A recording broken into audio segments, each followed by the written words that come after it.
할렐루야. 고난주간이 시작되었습니다. 어제 예수님께서는 예루살렘 성에 입성하셨고 오는 금요일 골고다 언덕 십자가에 달려 운명하시게 됩니다. 그래서 오늘부터 금요일까지 예수님께서 예루살렘 성에 입성하셔서 하루하루 어떠한 모습으로 생활하셨는지를 살펴봄으로써 우리의 신앙생활을 점검하고 또 올바른 신앙의 모습을 회복하는 귀한 시간을 가지려고 합니다. 자, 오늘은 월요일입니다. 월요일에 예수님께서는 두 가지의 일을 행하셨습니다. 하나는 열매 없는 무화과 나무를 저주하셨고 또 성전에서 매매하는 자들을 다 내쫓으셨습니다. 이러한 내용이 마가복음 11장 12절에서 18절까지에 나와 있는데 이 말씀을 중심으로 해서 차례대로 살펴보도록 하겠습니다. 첫 번째, 무화과 나무 저주 사건입니다. 마가복음 11장 12절의 말씀을 보시면 이튿날 그들이 베다니에서 나왔을 때에 예수께서 시장하신지라. 자, 여기서 이튿날은 어제 예수님께서 예루살렘 성에 입성하신 그 다음 날을 말하는 것입니다. 그 다음 날 아침 일찍 예수님은 거하시는 곳에서 나오셨는데 어디로 향하고 계셨냐면 성전으로 향하고 계셨습니다. 자, 성전으로 향하는 길에 아침 일찍 나오셨기 때문에 시장하셨습니다. 그런데 마침 저 멀리에 무화과 나무가 있는 것이 보였습니다. 그런데 그 무화과 나무를 보니까 잎사귀가 무성했습니다. 자, 무화과 나무에 잎사귀가 있다라는 것은 열매가 있다라는 뜻입니다. 왜냐하면 무화과 나무는 잎과 열매가 함께 맺히는 과수목이기 때문입니다. 그런데 와서 보니 그 무화과 나무에는 열매가 하나도 없었습니다. 자, 13절의 말씀입니다. 멀리서 잎사귀 있는 한 무화과 나무를 보시고 혹 그 나무에 무엇이 있을까 하여 가셨더니 가서 보신즉 잎사귀 외에 아무것도 없더라. 이는 무화과의 때가 아님이라. 와서 보니까 잎사귀 외에 아무것도 없었다라는 것입니다. 물론 지금은 열매가 맺히는 시기는 아닙니다. 하지만 잎사귀가 있지 않습니까? 잎사귀가 있다면 설익은 열매, 즉 이른 열매라도 있어야 합니다. 그런데 잎사귀만 무성하고 정작 있어야 할 열매는 하나도 없었다라는 것입니다. 그래서 예수님께서 그 나무에게 저주의 말씀을 하신 것입니다. 14절의 말씀입니다. 예수께서 나무에게 말씀하여 이르시되 이제부터 영원토록 사람이 내게서 열매를 따먹지 못하리라 하시니 제자들이 이를 듣더라. 자, 그러면 예수님께서는 왜 이 무화과 나무를 저주하신 것일까요? 이 무화과 나무는 이스라엘 백성을 상징하는 것입니다. 예수님은 잎만 무성하고 열매가 없는 이 무화과 나무를 저주하심으로써 경건의 모양은 있으나 경건의 능력은 부인하고 경건의 능력이 없는 이 이스라엘 백성들을 하나님의 심판을 받게 될 것이다 라는 것을 알려주신 것이죠. 이스라엘 백성들은 스스로를 우리는 하나님께 선택받은 선민이야 라고 자랑스러워했지만 그러나 정작 예수님을 나타내는 영적인 열매는 없었습니다. 유대인들은 오히려 예수님을 믿지 아니하고 예수님을 부인하고 예수님을 제거하려고 했습니다. 그래서 겉모습으로는 화려하게 하나님의 백성이다 라고 그 잎사귀를 자랑하고 있었지만 정작 예수님을 통한 생명의 열매를 맺지 못하고 있었기 때문에 열매 없는 무화과 나무를 저주하시면서 이스라엘 백성들을 예수님께서 책망하고 계신 것입니다. 자, 두 번째, 예수님께서는 성전에 오셔서 정화를 시키는 그런 모습을 보여주셨습니다. 자, 예수님께서 성전에 도착하셨을 때 여전히 성전 안에서 그 성전 뜰 안에서 돈을 바꾸어 주는 행위 또 제물용 동물을 사고 파는 그러한 상업 행위가 벌어지고 있었습니다. 그래서 예수님께서 어떻게 하셨습니까? 15절에서 17절까지의 말씀입니다. 그들이 예루살렘에 들어가니라. 예수께서 성전에 들어가사 성전 안에서 매매하는 자들을 내쫓으시며 돈 바꾸는 자들의 상과 비둘기 파는 자들의 의자를 둘러 엎으시며 아무나 물건을 가지고 성전 안으로 지나다님을 허락하지 아니하시고 이에 가르쳐 이르시되 기록된 바 내 집은 만민이 기도하는 집이라 칭함을 받으리라고 하지 아니하였느냐. 너희는 강도의 소굴을 만들었도다. 예수님께서는 성전에서 그 성전 뜰에서 돈을 바꾸는 사람 또 비둘기 파는 사람들의 탁자와 의자를 뒤집어 엎으셨습니다. 왜냐하면 이것 역시 열매가 없는 종교적 행위였기 때문입니다. 여러분, 그 당시에는요, 성전 뜰 안에서 상인들이 이 제사용 제물을 팔고 있었습니다. 이 사람들은 이 대제사장에게 뒷돈을 주어서 이 성전 안에서 이 성전 비즈니스를 할 수 있는 라이센스를 취득하여 그러한 제물용 동물을 팔면서 큰 돈을 벌고 있었고, 또 대제사장들은 이 상인들에게 상납금을 받으면서 엄청난 이득을 취하고 있었습니다. 그리고 그 성전 뜰 안에서는 돈을 바꾸어주는 환전상들도 있었습니다. 왜냐하면 이 대제사장들이 이런 말을 했습니다. 하나님께서는 이방 사람들의 더러운 돈을 받지 않으신다 라는 말을 했기 때문에 이스라엘 백성들이 하나님께 헌금을 드리기 위하여 이 로마 화폐를 이스라엘 화폐로 바꾸어야만 했기 때문에 그때 돈을 바꾸어 주면서 그 많은 수수료를 대제사장들이 챙기고 있었습니다.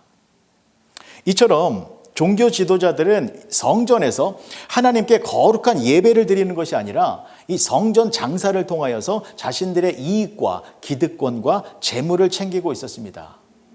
즉, 겉으로는 화려한 성전이었지만 그 안을 들여다보니 생명이 넘치는 영적인 열매가 없었던 것입니다. 그래서 예수님께서 뒤집어 엎으신 것입니다. 여러분, 이 두 가지의 사건이 예수님께서 월요일 날 보여주신 모습입니다. 열매 없는 무화과 나무를 저주하셨고 또한 열매가 없는 성전을 정화시키셨습니다. 여러분, 이것은 우리들에게 너무나도 중요한 것을 알려주는 것입니다. 우리들의 예배의 모습은 어떻습니까? 또한 여러분들의 신앙생활의 모습은 어떻습니까? 만약 예수님께서 우리들의 예배의 모습을 보시고 또 여러분들의 신앙생활의 모습을 보셨을 때 그것은 잘못된 거야, 열매가 없지 않느냐 라고 하며 뒤집어 엎지는 않으실지 점검해 보아야 하는 것입니다. 예수님께서 우리들에게 원하시는 것은 열매입니다. 우리는 반드시 열매가 있어야 합니다. 우리가 신앙생활을 잘 하고 있다면 열매가 맺어져야 합니다. 마태복음 7장 18절에서 20절까지의 말씀입니다. 좋은 나무가 나쁜 열매를 맺을 수 없고 못된 나무가 아름다운 열매를 맺을 수 없느니라. 아름다운 열매를 맺지 아니하는 나무마다 찍혀 불에 던져지느니라. 이러므로 그들의 열매로 그들을 알리라. 그들의 열매로 그들을 알리라 라고 말씀하셨습니다. 때문에 우리가 예수님을 믿는 하나님의 자녀들이라면 우리는 반드시 예수님의 자녀됨을 입증할 수 있는 열매가 나타나야 하는 것입니다. 그렇다면 우리는 어떠한 열매를 맺어야 할까요? 갈라디아서 5장 22절과 23절의 말씀입니다. 오직 성령의 열매는 사랑과 희락과 화평과 오래 참음과 자비와 양선과 충성과 온유와 절제니 이 같은 것을 금지할 법이 없느니라. 아멘. 우리는 이러한 성령의 9가지의 열매를 맺으며 살아야 합니다. 이 열매들이 반드시 나타나야 합니다. 그런데 문제는 이 열매들을 우리의 힘으로는 절대로 나타낼 수 없다라는 것이죠. 여러분, 우리가 사랑의 열매를 맺을 수 있나요? 나를 좋아하고 나를 선대하는 사람들을 우리는 사랑할 수 있습니다. 그러나 나에게 어려움을 주고 나를 모함하고 나를 힘들게 하는 사람을 사랑한다라는 것은 여간 어려운 일이 아니지요. 여러분, 우리가 이 절제의 열매를 맺을 수 있나요? 음식을 절제하고 또 쾌락을 절제하고 유튜브 보는 것을 절제하고 죄 짓는 것을 절제하는 것 가능한가요? 너무 힘들지요. 이처럼 성령의 열매는 나의 힘, 우리의 힘으로는 나타낼 수 없습니다. 그러나 이 성령의 열매를 맺을 수 있는 방법이 있습니다. 그것이 무엇이냐면 예수님과 함께라면 우리는 이 성령의 열매를 맺을 수 있습니다. 왜냐하면 예수님께서 이 모든 열매를 풍성하게 맺으셨기 때문입니다. 그 예수님이 나와 함께하고 있을 때에 우리는 그 예수님으로 말미암아 성령의 열매를 풍성하게 맺을 수 있는 것입니다. 요한복음 15장 5절의 말씀입니다. 나는 포도나무요 너희는 가지라. 그가 내 안에 내가 그 안에 거하면 사람이 열매를 많이 맺나니 나를 떠나서는 너희가 아무것도 할 수 없음이라. 예수님이 내 안에, 내가 예수님 안에 거하면 우리는 열매를 맺을 수 있다라는 것입니다. 예수님과 함께라면 예수님으로 말미암아 우리가 성령의 열매를 풍성하게 맺을 수 있다라는 것입니다. 자, 그러면 우리가 예수님과 함께하는 그 방법이 무엇입니까? 예수님과 함께하는 방법은 자기를 부인하고 자기 십자가를 지고 예수님을 따라가는 것이 예수님과 함께하는 것입니다. 마태복음 16장 24절의 말씀입니다.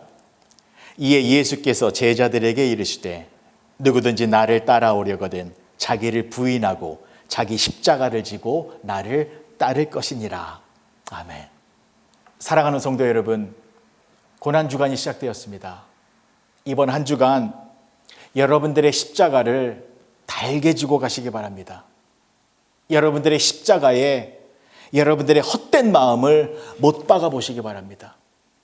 여러분들의 죄악된 마음, 불경건한 마음, 하나님의 뜻을 따르지 않고자 하는 그러한 죄악된 모든 행동들을 여러분들의 십자가에 못 박아서 죽일 수 있도록 노력해 보시기 바랍니다. 이번 한 주간 죄를 멀리하고 죄를 미워하고 경건하게 의롭게 살고자 몸부림쳐 보시기 바랍니다.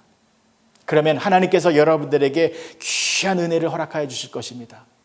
그러면 내 안에 계신 예수님으로 말미암아 우리는 하나님이 기뻐하시는 성령의 열매들을 맺는 복된 삶을 살게 될 것입니다. 우리의 삶 가운데에 성령의 열매들이 맺히면 그것으로 인하여 우리의 삶이 기쁨이 가득하고 또한 행복과 감사가 넘치는 삶이 되어지는 것입니다. 이번 한 주간 그렇게 예수님의 십자가로 말미암아 예수님의 능력으로 말미암아 하나님이 기뻐하시는 열매를 맺고 사시는 복된 성도님들이 되어지시길 주님의 이름으로 간절히 축복합니다. 기도하시겠습니다. 좋으신 아버지 하나님, 은혜를 감사합니다.